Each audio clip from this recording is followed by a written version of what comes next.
अपार संघर्षों से भरे रामानंद सागर के जीवन के शुरुआती हिस्से के बारे में हमने पहले एपिसोड में बात की। अब आगे की कहानी में बताएंगे कि बंबई पहुंचकर पहली ही सुपरहिट फिल्म लिखकर वो कैसे हो गए मशहूर। साथ ही जानेंगे कि कौन सा फैसला लेकर रामानंद सागर ने हिंदी सिनेमा को अंडरवर्ल्ड से बचाने का काम किया।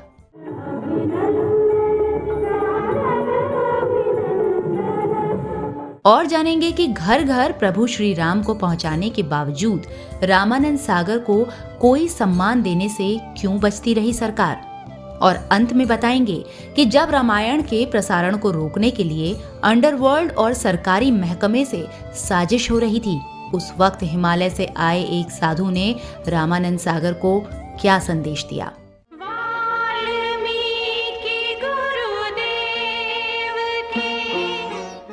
आप सबको नमस्कार, मैं हूं आरजे कंगना और आप देख रहे हैं अपना पसंदीदा YouTube channel behind the camera. और बात हो रही है पत्रकार, निर्देशक और आधुनिक तुलसीदास कहे जाने वाले रामानंद सागर जी की।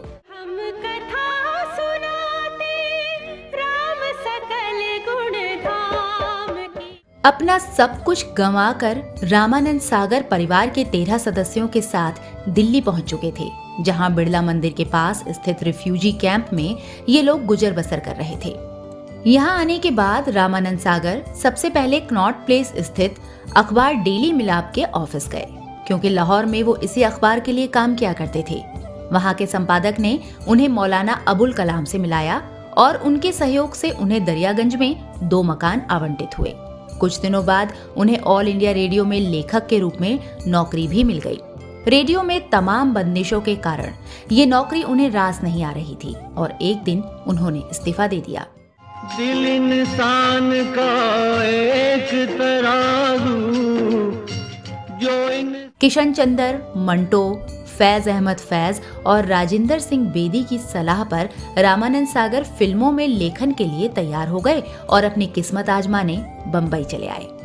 यहाँ वो फिल्मों में काम पाने के लिए संघर्ष कर रहे एक्टर देवानंद और संगीतकार मदन मोहन के साथ ठहरे। इंसान का इंसान से हो भाईचारा। लेखन के काम के लिए उनके संघर्ष का दौर शुरू हुआ। उनके मन में बार बार एक सवाल उठता कि माया नगरी में वो टिके रह पाएंगे या फिर उन्हें दिल्ली वापसी करनी होगी। इसी दरमियान एक दिन बंबई के समुद्र तट पर बैठकर उन्होंने वरुण देवता से प्रार्थना की कि हे देव, इस सपनों के शहर में मुझ अधने से जीव को भी स्थान प्रदान करें। तभी समुद्र की लहरों ने आकर रामानंद जी को चारों ओर से घेर लिया। उन्हें उनका जवाब मिल चुका था, मानो वरुण देव ने उनकी प्रार्थना सुन ली। इसी घटना के बाद रामानंद जी ने अपने नाम में सागर जोड़ लिया कि उनको एक्सेप्ट कर लिया। तो उस दिन से उन्होंने नाम अपना राम आनंद सागर रखा। इसी के बाद वो एक दिन पृथ्वीराज कपूर से मिले, जो उनके पुराने परिचित थे और पृथ्वी थिएटर के मालिक थे। उन्होंने तुरंत रामानंद सागर को नाटक लिखने के लिए एडवांस के तौर पर 100 रुपए दे दिए। उन्होंने उनके लिए कलाकार और गौरा नाम के 2 नाटक लिखे। सागर ने पृथ्वीराज के असिस्टेंट के तौर पर भी काम किया। साल 1949 में पृथ्वीराज कपूर के कहने पर ही राज कपूर ने रामानंद सागर से फिल्म बरसात लिखवाई और इतिहास बन गया। बरसात में हमसे मिले तुम सजन, तुमसे मिले हम बरसात में। ये फिल्म तकरीबन 100 हफ्ते सिनेमाघरों में चलती रही और बेहद सफल साबित हुई, जिसने न सिर्फ रामानंद जी को बल्कि राज कपूर के RK फिल्म्स को भी सिनेमा जगत में स्थापित कर दिया। ये फिल्म लिखने के लिए रामानंद को 7,000 रुपए मिले थे, जो उस वक्त काफी बड़ी रकम थी। जिंदगी के कई उतार चढ़ाव को झेलते हुए अंततः रामानंद सागर जी ने साल 1950 में अपना खुद का प्रोडक्शन हाउस सागर आर्ट्स खोल लिया, जिसके तहत उन्होंने बतौर लेखक, निर्माता और निर्देशक अपनी पहली फिल्म मेहमान बनाई। लेकिन ये फिल्म बहुत बड़ी फ्लॉप साबित हुई, जिसने एक बार फिर सागर परिवार के बढ़ते कदम वापस खींच लिए। सागर आर्ट्स एक तरह से बंद हो गया। उसके बाद जैसे तैसे रामानंद सागर ने एक छोटे बजट की फिल्म बाजू बंद का निर्माण किया, पर वो भी एक बड़ी फ्लॉप साबित हुई। इसके बाद रामानंद सागर चेन्नई चले गए, जहां उन्होंने जेमिनी स्टूडियोज के लिए बतौर लेखक निर्देशक काम करना शुरू किया। राजा तेरी याद। सागर जेमिनी स्टूडियो के एक मजबूत स्तंभ बन चुके थे। सभी बड़े फैसलों में रामानंद जी की सलाह ली जाती थी। 1960 से 1968 के दौरान रामानंद सागर ने कई फिल्मों में बतौर लेखक, निर्माता, निर्देशक भी काम किया। यहाँ उन्होंने घूंघट, जिंदगी, इंसानियत, पैगाम और राज तिलक जैसी कई मशहूर फिल्मों का लेखन और निर्देशन किया। ये सभी फिल्में बॉक्स ऑफिस पर हिट रहीं। फिल्म पैगाम के लिए 1960 में रामानंद सागर को पहली बार बेस्ट राइटर का फिल्म फेयर अवार्ड मिला। यही पैगाम हमारा, यही कई फिल्मों की कामयाबी ने रामानंद सागर का आत्मविश्वास बढ़ा दिया और उन्होंने फिर से सागर आर्ट्स के बैनर तले कई फिल्में बनाई। इसके बाद उन्होंने आरजू, आंखें, गीत, ललकार, चरस और बगावत, उनकी ये 6 फिल्में एक के बाद एक सफल साबित हुई। फिल्म आंखें का सर्वश्रेष्ठ निर्देशन करने के लिए रामानंद सागर को 1969 में फिल्म फेयर का अवार्ड मिला था, जिसमें धर्मेंद्र और माला सिन्हा ने मुख्य किरदार निभाए थे।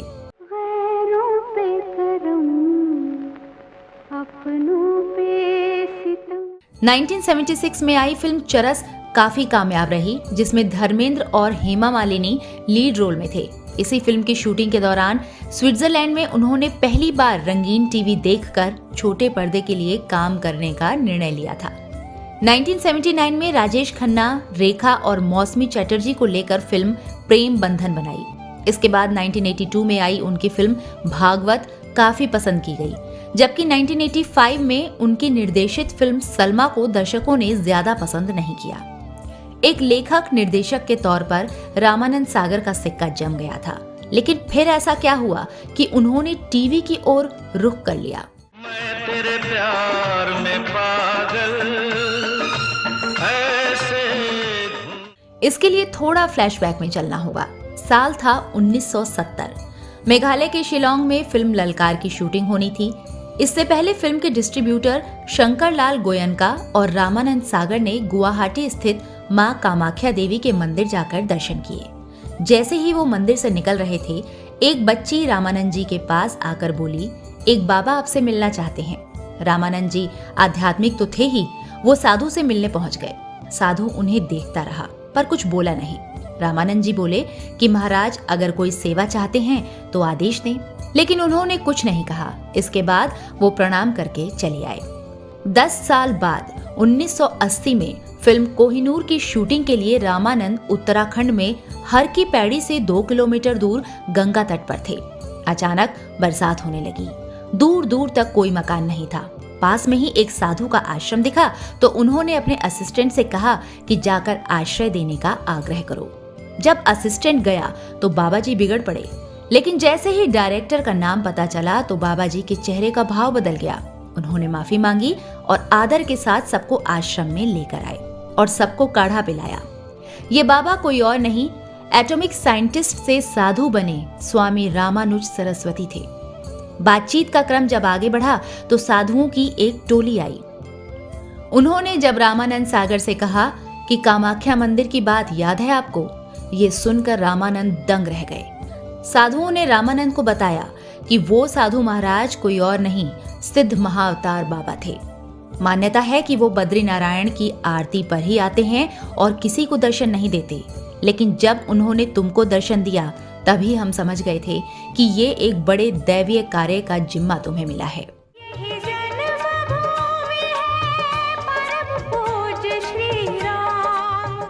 इस घटना के बाद महाअवतार बाबा जी की खोज में रामानंद बद्रीनाथ गए, ये सोचकर कि शायद फिर से दर्शन हो जाएं। वहां एक साधु ने उन्हें प्रसाद दिया जो छूट कर गिर गया।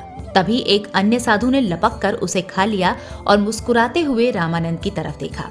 जब तक वो कुछ समझ पाते वो साधु गायब हो चुका था।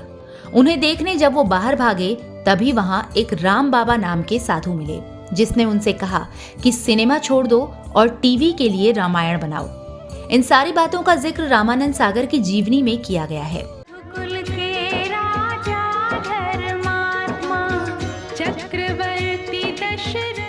इस तरह रामायण सीरियल के निर्माण के लिए उन्हें कई बार संकेत और आदेश मिल रहे थे। सबसे पहले जब वो टीबी की बीमारी से ग्रस्त होकर मौत के बिस्तर पर थे, दूसरी बार 1970 और तीसरी बार 1980 में। लेकिन अपनी व्यस्तता और कई अन्य वजहों से वो इसकी शुरुआत नहीं कर पा रहे थे। इसी बीच एक ऐसी घटना हुई जिसने रामानंद सागर को सब कुछ छोड़कर रामायण सीरियल पर काम करने के लिए मजबूर कर दिया। दरअसल एक बार वो बंबई से पुणे अपने 2 साथियों के साथ आ रहे थे। उनकी कार बुरी तरह दुर्घटनाग्रस्त हो गई। इस हादसे में कार में सवार 2 लोगों की मौत हो गई, लेकिन रामानंद सागर बच गए। इसी के बाद उन्हें लगा कि जरूर कुछ ऐसा है जो उनसे छूट रहा है। उनके मस्तिष्क में कामाख्या, बद्रीनाथ समेत वो सारी घटनाएं घूमने लगी जो पिछले सालों में हुई थीं। इसी के बाद उन्होंने तय किया कि अब वो पूरी तरह से धार्मिक सीरियल्स का काम शुरू करके सनातन संस्कृति को घर घर पहुंचाएंगे। फिर किस तरह उन्होंने रामायण बनाई उसका जिक्र हम अपनी पिछली वीडियो में कर चुके हैं, जिसका लिंक हमने डिस्क्रिप्शन बॉक्स में भी दे दिया है। इसी तरह जब रामायण का प्रसारण रोकने के लिए तरह तरह से अड़ंगा लगाया जा रहा था, तभी रामानंद सागर के घर एक साधु आए। चेहरे पर अलौकिक तेज था। उन्होंने कहा कि मैं हिमालय से अपने गुरु का संदेश लेकर आया हूँ। अचानक उनके लहजे में सख्ती आ गई और कहने लगे कि क्या समझते हो कि तुम रामायण बना रहे हो? इसे ईश्वर का कार्य मानो और किसी बात की चिंता ना करो। तुम तो आए ही हो इसी काम के लिए। इतना कहकर वो चले गए। रामानंद जी के धार्मिक सीरियल्स बनाने के फैसले के पीछे एक बड़ी वजह और थी। ये वो दौर था जब हिंदी सिनेमा में अंडरवर्ल्ड का पैसा लगता था और उसी के इशारे पर बहुत सारी चीजें तय होती थीं। लेकिन रामायण सीरियल का प्रसारण शुरू होते ही बड़ा दर्शक वर्ग छोटे पर्दे यानी टीवी में रुचि लेने लगा और अध्यात्म के एक नए अध्याय के साथ ही प्रभु श्री राम और सनातन संस्कृति के आदर्श घर घर पहुंचने लगे, जो अंडरवर्ल्ड के लिए एक बड़ा आघात था। रामायण सीरियल के प्रसारण के साथ ही घर घर में राम थे और बच्चे बच्चे की जुबान पर रामानंद। बीबीसी की एक रिपोर्ट के अनुसार रामायण को 12 भाषाओं में दुनिया भर के तकरीबन 53 देशों के 65 करोड़ लोगों द्वारा देखा गया है, जो एक रिकॉर्ड भी था और कल्पना से परे भी।